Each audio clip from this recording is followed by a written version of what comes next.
அல்லது சொந்த வேலைகளுக்கு ஊட்டோட்டு வெளியே போறதா இருந்தாலும் வாசல்ல போய் தலையில புடவைய போட்டு அல்லாட காவல் பத்திரமா பேய்த்து வாங்கோ அப்படின்னு சலாம் சொல்லி அனுப்பினதான் மௌத்து வரைக்கும் நாங்க பாத்திக்கிறோம்.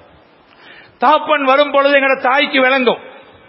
வாசலுக்கு போய் அதே மாதிரி தலையில புடவை போட்டு வாப்பாக்கு சலாம் சொல்லி வாப்பட கையில சரி பார்சல் இருந்தா எடுத்து வாப்பாவை உட்கார வச்சு தண்ணீர் கொண்டு வந்து கொடுப்பதை நான் பார்த்திருக்கிறேன்.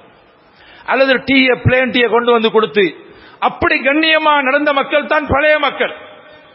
இப்ப இல்ல பெண்களோட ஹாலாத், அவ போக்கோலம் இல்ல வரக்கோலம் கட்டில பேரட்டு கூட போன்ல இவருக்கு தெரியா புள்ளட்ட கேட்கிற டெடா வந்தா தெரியா இது இங்க பெரண்டிக்கீங்க.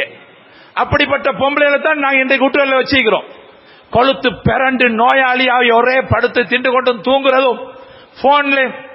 கல்யாணம் பேசின உடனே இன்னும் நிக்கா நடக்கல, முத பொம்பளை கொண்டு போய் கிஃப்ட் கொடுக்கிறான். அந்த காலத்துல உடுப்பு கொண்டு கொடுப்பாங்க, அல்லது ஏதாவது ஒரு முசல்லாவ அல்லது ஏதாவது என்ன சரி ஒன்று கொடுப்பாங்க.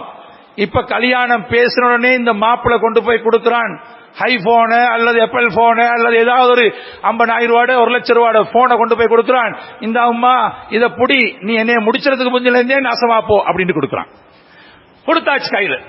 இனி அவள் போன் எடுத்து போன்ல இருந்து ஒரு காலத்துல மாப்பிள்ளை இல்ல, இப்ப எங்க பொம்பளை உடுபட்டு இல்ல போனை கொடுத்தீங்க மாப்பிள்ளை வானம் பாவுக்கு. அவ இப்ப வேற எங்க சரி தேடிக்கொண்டா இல்லாட்டி வேற என்ன சரிக்கிறா. ஒருத்தர் சொன்னார், அதுல எங்கட பொம்பளை ஒரு வாலிபர் கல்யாணம் முடிச்சுட்டு சொன்னார், பொம்பளை வீட்டுக்கு போக்கோல சலாம் சொன்னா கோவப்படுறான், பேசினா சூடாதான். ஏண்டா அவ போன்ல இருக்கிறா, டிஸ்டர்ப் பண்ண கூடாது. ஒரு நாள் பாஞ்சி அரைஞ்சிட்டா மாப்பிள்ளைக்கு. அல்லாஹ் நல்லடியார்களே,